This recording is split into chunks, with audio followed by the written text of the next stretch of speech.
computer as well, so. Great, thank you. Fly on the wall. Very good. Hello, everyone. I'm Mansoor Javidan, and thank you for joining me. This is our final live session together.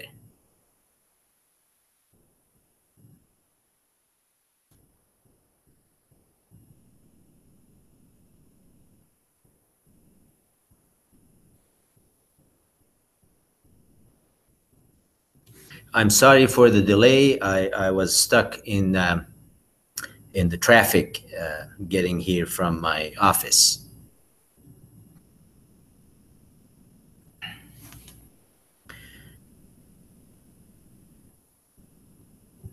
I'm going to start our session by going over the questions that have been posted on the discussion board.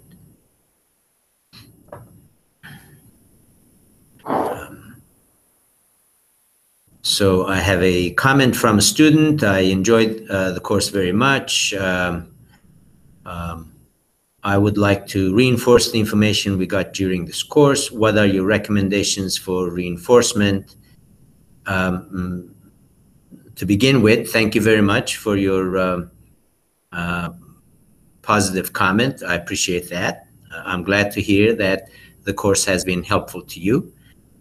In terms of the next steps and other possibilities, you may be familiar with Thunderbird's online certificate program, which is a collection of 4 online courses.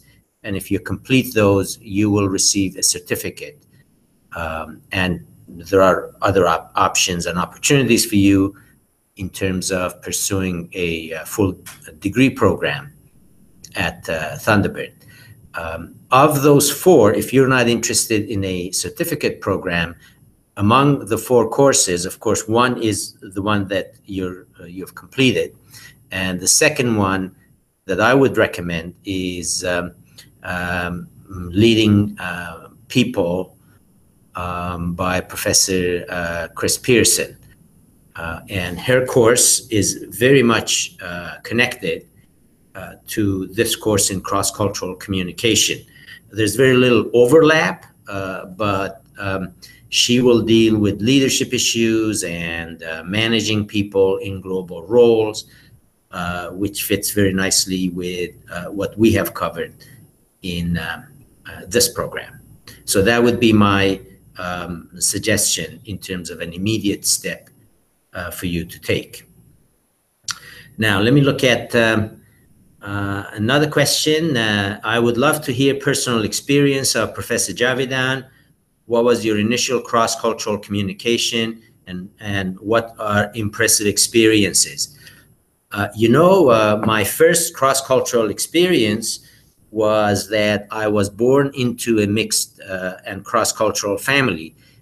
My mother was Russian and my father was Iranian. So just being exposed to two different cultures, 2 different ways of doing things, that in itself was an interesting experience for me. On top of that, as I grew up in my family, we have a very big family, but there are people from different countries. We have an Italian side of the family, a Swiss side of the family, a Turkish side of the family, a Russian side of the family, and of course an Iranian side of the family. So there are 5 different languages, cultures, religions that are involved in my family. So on a day-to-day basis, the people I have interacted with have represented diversity of culture, diversity of thinking, diversity of approaches. Now, perhaps because of that, at least partly because of that, as I was going through elementary school and high school, it was so important for me to travel outside of the country for my higher education. I couldn't really explain to anyone why, because my parents, my family kept asking me, well, why wouldn't you want to go to university in Iran? Why are you so excited about studying in other countries? And I didn't really have a very good answer other than that, well, I want to learn how things are done in different parts of the world, going to a university in the US or living in Turkey or Europe is just interesting to me. And sometimes my family members were perplexed by that. But that's the way my interest was. And as soon as I finished my university work at the University of Minnesota in the US, almost immediately, my wife and I moved to Canada because we wanted to explore life in Canada. And we ended up living there for a long time, but while I was living and working in Canada, I ended up doing all kinds of projects with managers, corporations, universities in many different countries, many different parts of the world. And that was very exciting to me. The learning for me, every time that I am meeting with someone from another part of the world, I am full of questions. I have so many questions to ask. I have a lot of curiosity. I remember I was in Dubai in July, this past July. I met a group of expats. One night we were having dinner together, and I met them for the first time. And they were from different countries, but they were all living in Dubai.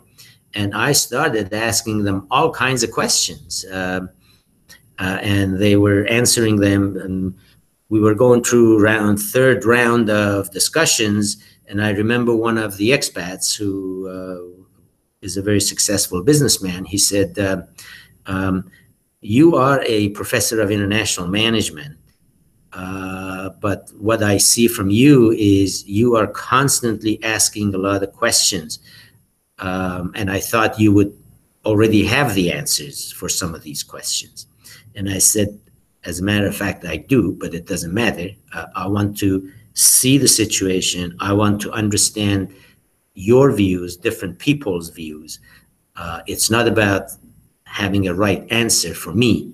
For me, the curiosity is, how do people in different parts of the world see the same situation, interpret the same situation, and manage their lives?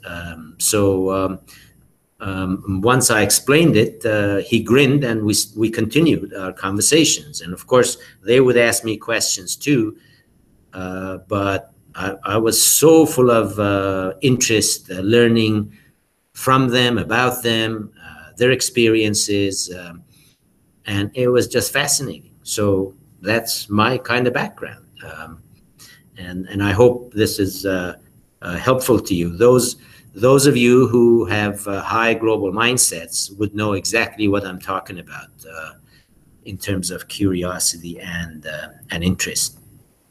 Okay, I'm going to go to the next question. If an organization tries to communicate with another without much acknowledgement, feedback, or a response, in parentheses, or a few delayed responses, how does one pursue the conversation or the project? Should one think about severing ties and moving on? Or is there an approach in cross-cultural communication that might turn things around? This is a very big question, and I'm not sure exactly what that means. I don't know the organizations, their situations. Face value, if I read these words and these sentences, my off-the-cuff reaction would be, sure, that would make sense. If the other organization is not showing any interest in what you are interested in, if you don't have any common interest, then maybe you shouldn't be in that relationship with that organization. But that would be my kind of immediate off-the-cuff reaction to this question. A more thoughtful response would be, well, before making judgments about them or criticizing them about their lack of feedback or response or interest and all of that, one needs to understand what is going on in that organization. What is it that that organization is trying to do? What are the plans, the objectives, the resources, the limitations of that organization? And what is the objective of the relationship that the two organizations have? Maybe the two organizations have very different objectives, which would mean maybe you shouldn't be in that relationship. So there are many secondary level, more thoughtful questions that need to be addressed to be able to answer this question. But as I said, off-the-cuff response would be, if you don't feel that the organization you're building a relationship with is not showing interest or is not responding to your needs and interests, well, you shouldn't be. Maybe you shouldn't be in that relationship. But again, remember my more thoughtful response to that. I see another question. The exploration on emotions and trust in the past 2 weeks has made me curious on what you have seen happening businesses that grow or stagnate. Also, could you comment on the global mindset capital and dimensions and talk about the top 2 or 3 related to trust and emotion? Thank you. Very good question. This is an interesting one. So, as you know by now, the notion of trust in cross-cultural communication, in any kind of communication, is very important, although obviously our focus is on cross-cultural communication. And you have learned through the readings and my comments that different cultures come to trust people in different ways. They have different expectations, different criteria, and they develop different mechanisms for building trust. So in terms of specific dimensions or elements of global mindset that are critical to trust, one, I would argue, is intercultural empathy.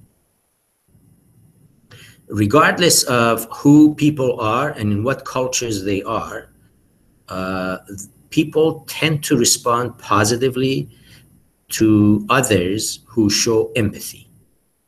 Because showing empathy gives the impression that the other person is really interested. He or she is trying to learn and is showing respect for what the other side is doing, is saying, why is doing it that way. So intercultural empathy would be a very important part. Now, another aspect of building trust, I would argue, is Cosmopolitan Outlook. Understanding that people's backgrounds are different, that they have grown up learning things in different ways, and they see the world differently, and they react to the world differently. Having that knowledge, having that cognitive base is very helpful in showing intercultural empathy. Intercultural empathy, as you know very well, is the way that you react and you interact with people who are different from you. Cosmopolitan Outlook is the knowledge base that enables you to achieve that, enables you to perform that role and to behave in that particular way. So these two, Cosmopolitan Outlook and intercultural empathy, I would argue, are very important in trust building across cultures. The comment about what you have seen happening in businesses that grow or stagnate. I assume this question refers to the relationship between intra-organizational trust. In other words, the level of trust inside the organization and its ability to perform. I do not know of any studies that have captured this. In other words, there is no, I do not know of an empirical evidence connecting the two. But conceptually, and in my own experience working with organizations that are doing very well tend to be less political, which means criteria for behavior tend to be very clear, and they tend to be results oriented. Therefore, people, employees, managers, etc., they tend to focus their time and their energy on performing rather than politicking. Political organizations, on the other hand, are organizations where instead of focusing on results, people tend to focus on politics, building relations. The criteria for success and effectiveness are not as much related to performance as they are about the connections, the clicks inside the organization. And once that happens, once clicking takes place, once people learn that the criteria for measurement, for evaluation, either are not very clear or are very political, then the level of trust in the organization. So that would be my conceptual answer to that. Although, as I mentioned earlier, I do not know of any empirical evidence for that. Okay, I see another question. This question has three sub-questions. Dear Professor Javidan, I would be happy to hear your comments on the following questions. Could you perhaps provide more tips on how to control emotions when having a conversations? Are there further studies and courses having about this topic which you perhaps suggest? Aha, okay. So the best source of knowledge and information about emotions and managing your emotions is the literature on emotional intelligence. Just Google emotional intelligence. This is a big stream of work that has been built over the past 20 years by a group of experts from all over the world. And they have been studying exactly the question that you asked. So emotional intelligence is a concept that deals with one's ability to understand and manage one's emotions.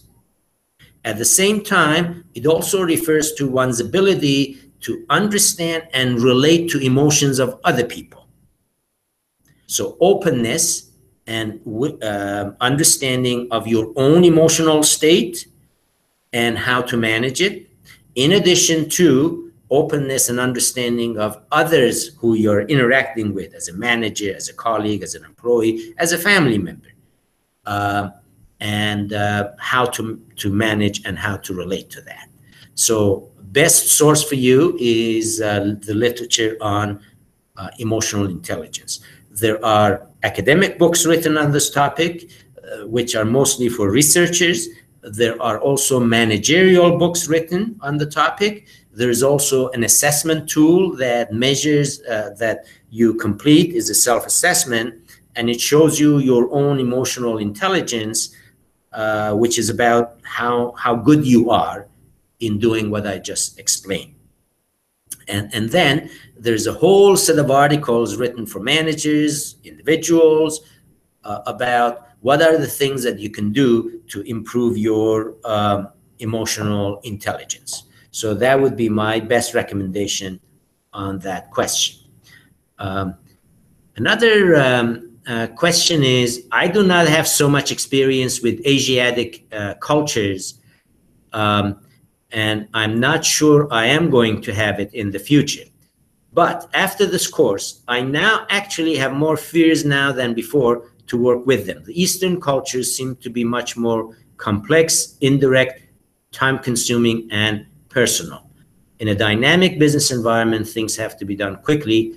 Budget for traveling is cut. How shall I deal with these fears? Well, this is a really interesting question. My intention in sharing information about these cultures and everything you said about them, by the way, is pretty accurate in terms of their mode of communication being indirect, more complicated cultures to understand, cultures that expect trust to be earned. It takes time, a lot of personal relations to do that. So all of that is true, are accurate. Think back about your own global mindset profile and the framework of global mindset. You will recall that a big part of global mindset is what we call psychological capital. Now, think about what's in psychological capital. Passion for diversity, which means curiosity, which means interest in learning about other people, curiosity about how things are done in other parts of the world, and how you can learn from that.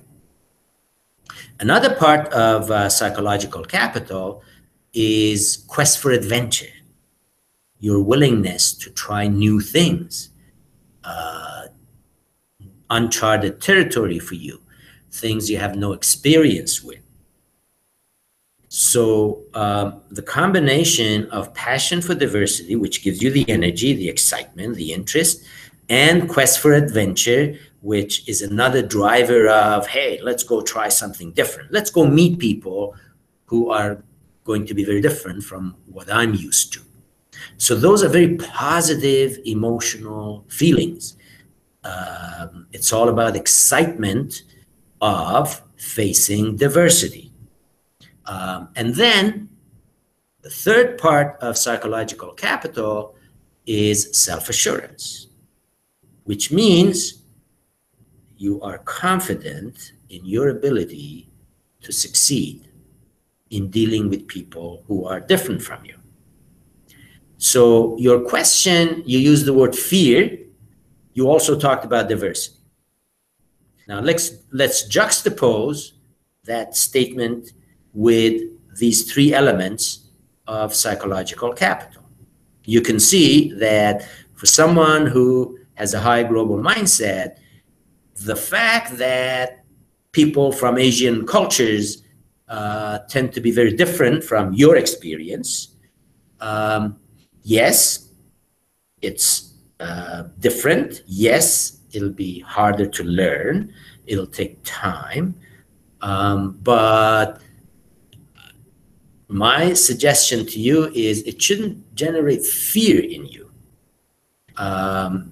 It should either generate a feeling of, wow, totally new world. Isn't it exciting to go and check it out, or to go and meet people from those cultures to learn more about them? So that would be one. Or the other side would be, I'm not interested. I'm not curious. I don't have passion.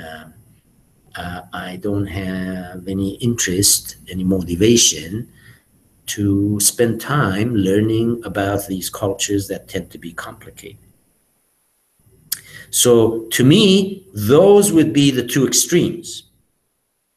Now, when you use the word fear, my interpretation of that is that what you may mean is, I am interested, but I don't know if I will succeed. In other words, lack of self-confidence. If that is the case, my advice to you is, hey, give it a try. What have you got to lose?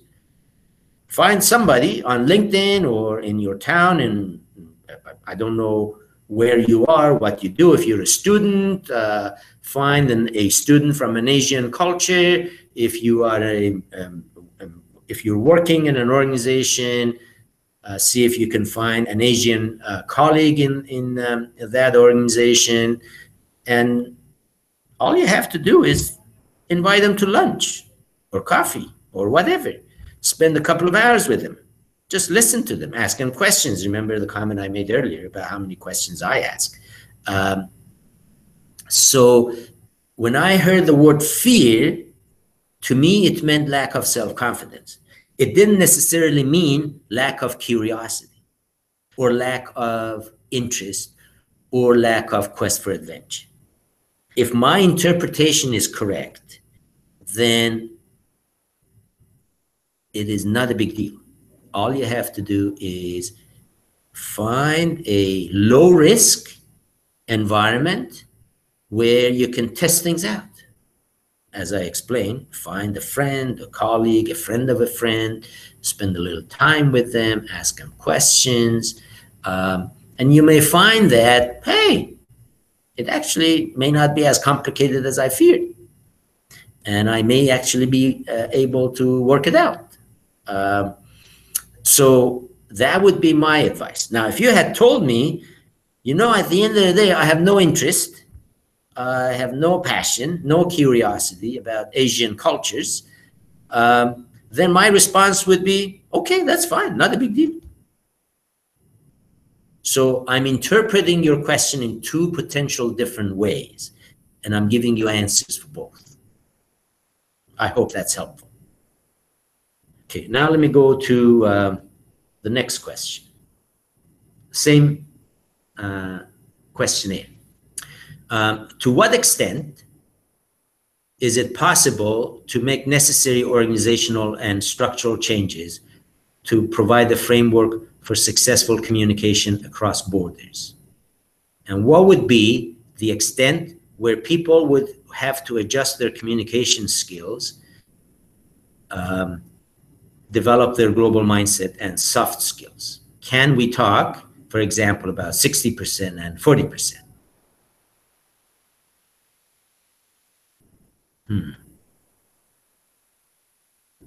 Okay, so if I understand this question correctly, you're raising two issues. One is about what does the organization need to do? If I'm an employee of a corporation and the corporation has global plans and the corporation expects its managers and employees to be globally exposed and to work in global roles and et cetera, what does that corporation need to do? I'm going to recommend two articles for you. One of them is a required reading in this course, but you may not have seen the full article.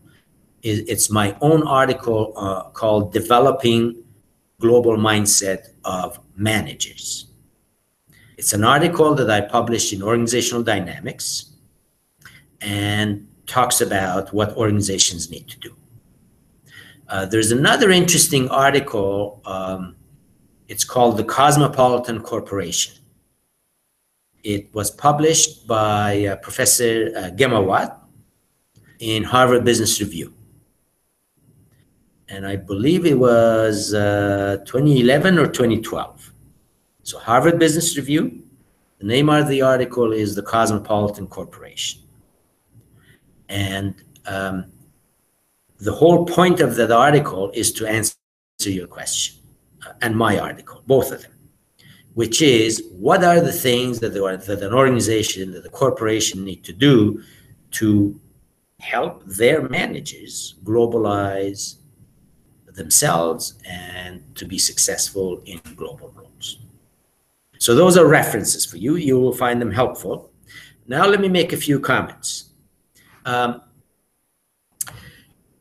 You may be familiar, probably, with the company called Alibaba, which is the Chinese competitor to Amazon.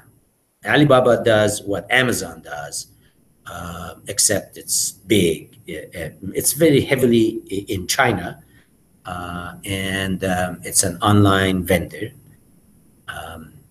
And they've been extremely successful for years, growing extremely rapidly. Revenue is up, profits are up in China, and stock price has gone crazy, and their stock is also available in the US. The past few months, the company has decided it is time for Alibaba to start getting outside of China, because they know how successful Amazon has been all over the world except China. And they're saying there's a huge market outside of China, and Alibaba should enter those markets. And then about a month ago, their CEO, Jack Ma, made a presentation to investors, to media, etc. And he talked about their global strategies. And then he said, we have some major obstacles. Number one, none of our executives, who are excellent executives, Chinese executives in China, none of them have a strong global mindset. So we need, as a corporation, to make sure that our top management has a strong global mindset. Now, how do you do that? Well, first of all, in all likelihood, you need to hire new people, new executives, new managers. And most probably, you will need to hire people from different countries, especially countries that you are interested in. For example, Alibaba obviously would be interested in the US. So in that case, they need to have somebody, some representation in their decision-making processes, in their management teams, that understands and can speak to realities of the US market or other countries that they're interested in. But that was his point, that we don't have that. On top of that, there, in all likelihood, will have to be structural changes to facilitate the growth, the international growth, the international investments, international intelligence of the executives and the corporation. So there's a whole host of things that need to be done by the corporation to facilitate the success of their own corporation and their own executives in global roles. Now, that is a big deal, especially if global growth is a big part of the company's current strategy or future strategy. That's why I use the example of Alibaba, because global growth is now the huge priority. Now, if a company, let's say a Chinese company, very successful in China, but isn't interested the same way that Alibaba is in growing and expanding all over the world, maybe they're only interested in the US. Well, the requirements for them would be more limited. They don't have to make the kind of extensive changes that Alibaba would need to make. Maybe they go and buy an American company and or start a joint venture with an American company and use that relationship to learn and to enhance the ability, the knowledge, the expertise of their own Chinese managers. So the extent of the organizational requirements and organizational changes depends on the significance of global operations to the company. Now, your other part of the question was, and what about individuals themselves? Well, again, if the global exposure of the company is very limited, So only a few of their executives and managers and accountants and engineers would have to deal with foreigners in another part of the world. Then the organization may provide limited support for training, language training, cultural training, all kinds of activities that would help this small group of individuals to prepare. And the burden for these individuals is understanding that for me to be successful working in another country or with people from another country, I need to learn new skills. So yes, there are things that the company can do for me to support it, but I, as an individual, also have to understand that this is important to me and that I'm willing to invest my time, my resources to get into it, to learn and to prepare.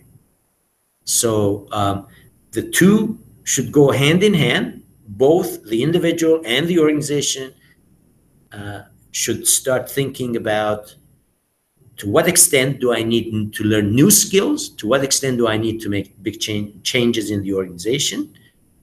And all of that depends on the extent of exposure to global activities.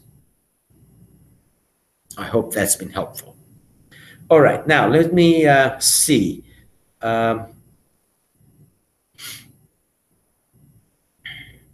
The last question by the student is, if possible, I would be curious to hear about the most challenging experience of you when dealing with other cultures. What was key to make it a success? All right.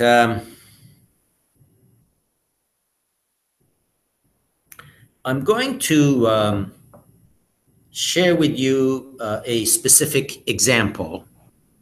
I'm not going to name the country.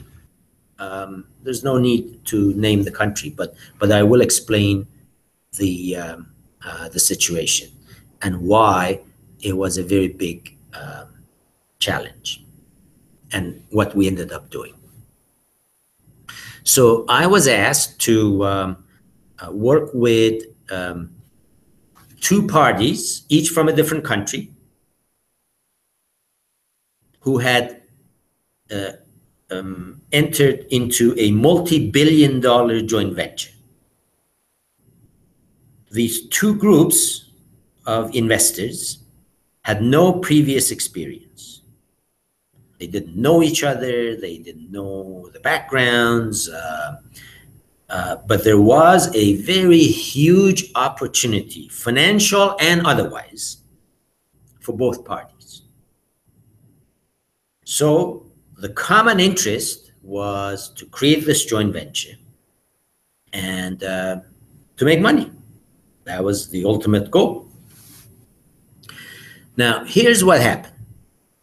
The joint venture actually started making a lot of money. But it wasn't because these two groups were doing it the right way. It was not because these two groups were working effectively together. Because they were not. They were always fighting. Complete lack of communication, collaboration. The meetings would get very confrontational. But they were all lucky that the product, the commodity that they were selling was going crazy. The price was just going through the roof. And no matter what they produced, there was a market for it that they would immediately sell it. So a lot of revenue and profits was coming into this joint venture, despite the fact that there were a lot of huge cross-cultural managerial problems. So I was asked to work with these two sides and help them improve the relationships. Well, that was a tough job. It was a tough job because the two cultures were completely different on any aspect of culture. They were almost opposites. They, they thought differently, they analyzed things differently. Outside of making money, they had no other common interest. One side was much more short-term oriented, one side was much more longer-term oriented, one side was much more hierarchical, one side was much less hierarchical. So just trying to figure out, well, who makes decisions and how do we make decisions? A basic question like that we're having a hard time reaching agreement. So this became a very complex project. First of all, as a third party, what became clear to me was that before I can do anything to support them, I really need to dig deep in each side and understand their way of doing things, their cultural background. Why are they doing things the way they are doing? And both sides. And then I had to figure out some ideas, suggestions, recommendations that would start bringing the two sides together.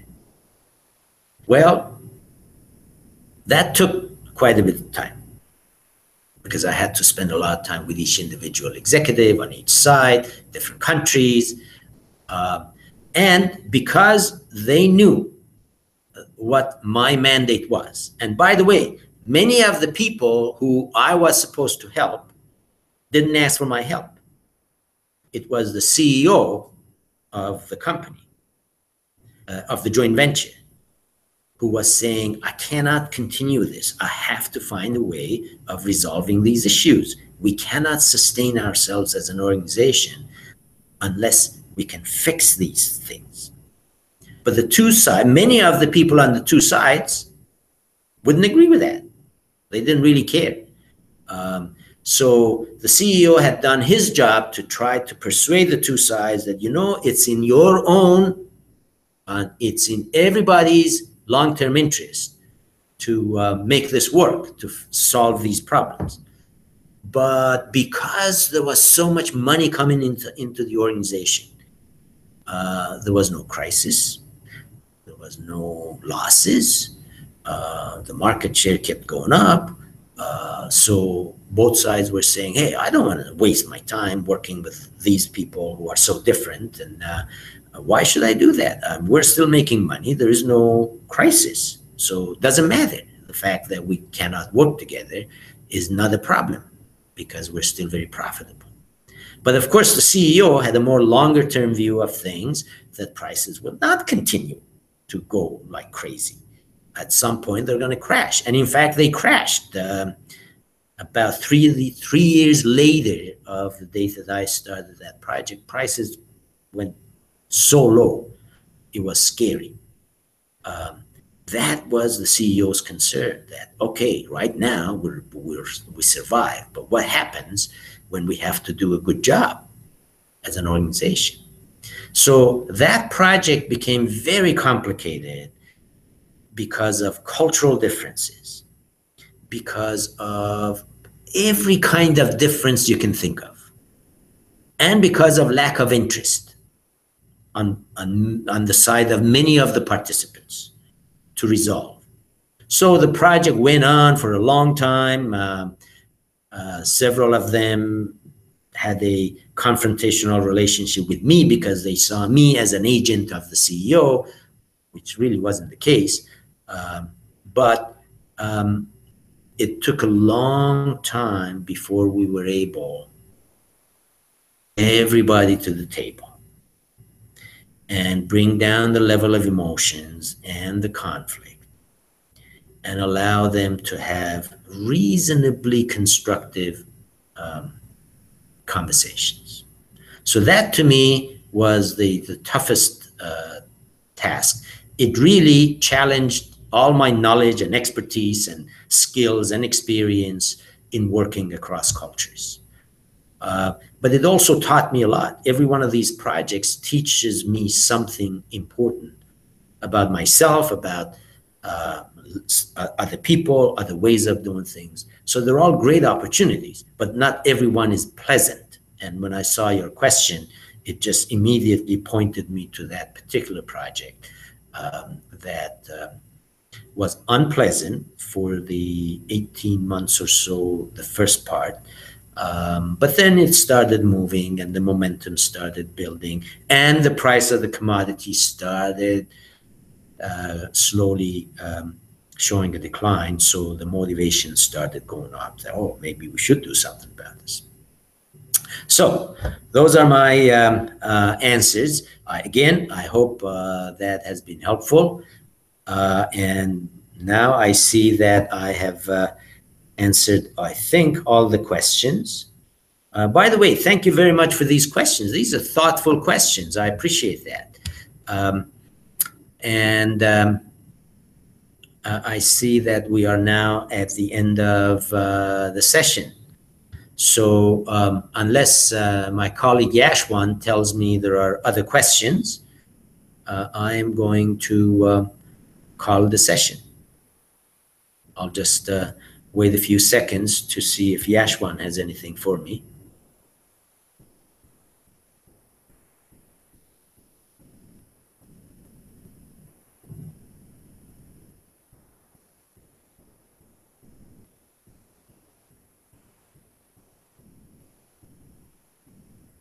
All right. Doesn't look like it. Very good. Well, thank you very much for your questions, for your interest. I hope this whole course has been helpful to you.